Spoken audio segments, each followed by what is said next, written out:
Chiefs kingdom. We're entering one of the most pivotal off seasons in recent years. And trust me, this could change everything for the Kansas City Chiefs. After a crushing loss in the Super Bowl, the franchise is staring down some serious decisions that could redefine the future of this team for the next decade. And at the heart of it all, the future of Travis Kelce and Patrick Mahomes. There's a lot riding on what happens next, and I promise you, you do not want to miss a single detail. So make sure to hit that like button, subscribe to the channel, and let's dive into this wild offseason journey.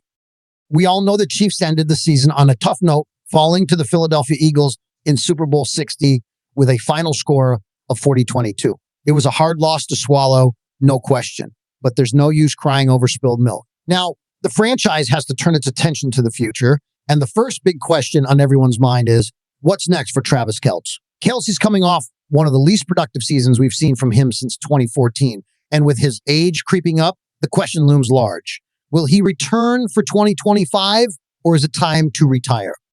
If Kelce decides to hang it up, that's a massive hole in the Chiefs' offense. One of the most important pieces of the entire unit over the past decade would be gone. But if he chooses to come back for year 13, will it be enough to keep the Chiefs' offense at the level we've come to expect? It's a tough call, especially since Kelce's numbers weren't exactly eye-popping this season.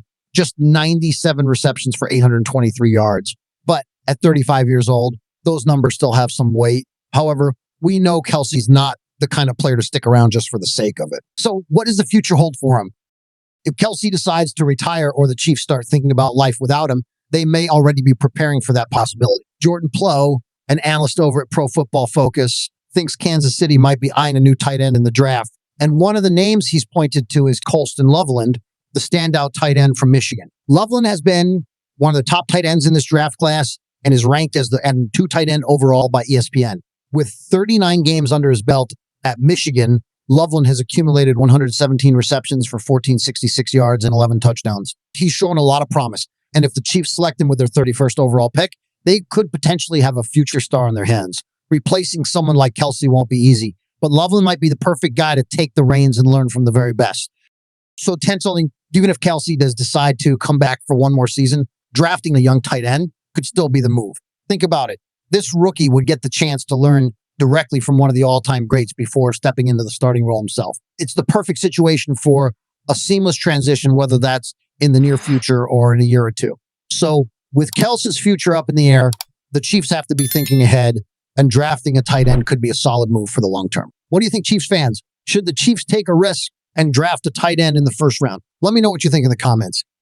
But Kelce isn't the only big question for the Chiefs. There's another huge issue looming on the horizon, Patrick Mahomes' massive contract. You all know Mahomes is the face of this franchise, but the reality is his contract is going to become a major problem for the Chiefs. Heading into 2025, Mahomes' cap hit is set to be a staggering $66.02 million. That is a huge number, and Kansas City has to figure out how to make it work. Last year, when Joe Burrow signed his massive deal, the Chiefs made adjustments to Mahomes' contract to ensure he stayed one of the highest paid quarterbacks in the league. But now it's time for another restructuring. The most straightforward way to handle this is to convert some of Mahomes' guaranteed salary and workout bonuses into a restructuring bonus, which would spread that cap hit over the next few years. Doing that would drop Mahomes' 2025 cap hit to about $28 million, which sounds great, right? Well, here's the catch ring, would push Mahomes' cap hit in 2026 up to $78.02 million. So it's a classic case of kicking the can down the road. It works for now, but at some point, the Chiefs are going to have to deal with that massive bill. One possible solution could be tying Mahomes' contract to a fixed percentage of the league's salary cap instead of a set dollar amount. For example, Mahomes could earn 17 of the total cap each year, ensuring that his deal always scales with the cap's growth and keeping the Chiefs flexible financially. This would give Kansas City the ability to manage Mahomes' contract while still having the room to build a competitive roster around him. It's a delicate balancing act, and the Chiefs will have to make some tough decisions in the coming years. But that's the price of having an elite quarterback, and it's something the Chiefs have been managing pretty well up to this point. The question now is, how long can they keep it up without losing their competitive edge?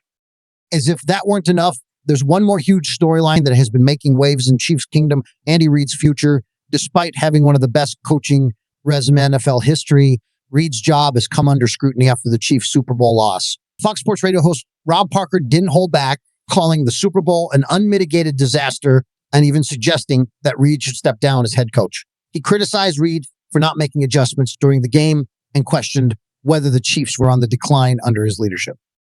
Now, I know that's a tough pill to swallow, but before we hit the panic button, let's be clear. Andy Reid is not retiring. Chiefs owner Clark Hunt shut down any speculation saying that Reid is having too much fun and is rejuvenated by the team's success. He's confirmed that Reid will be back next season, so all of these retirement rumors can be put to bed. But is it time for Reid's offense to evolve? Has it taken a step back, or is all of this just an overreaction? Let's talk about it in the comments below. The Chiefs aren't wasting time, though. They're already making moves this offseason. And one of their first was hiring Chris or as their new quality control coach, or who coached linebackers at Jackson State, is now making the jump to the NFL and bringing his youthful energy to Kansas City. He's also reuniting with Leo Chenal, a linebacker he coached at Wisconsin. So there's already a built-in connection there, or comes from a football family.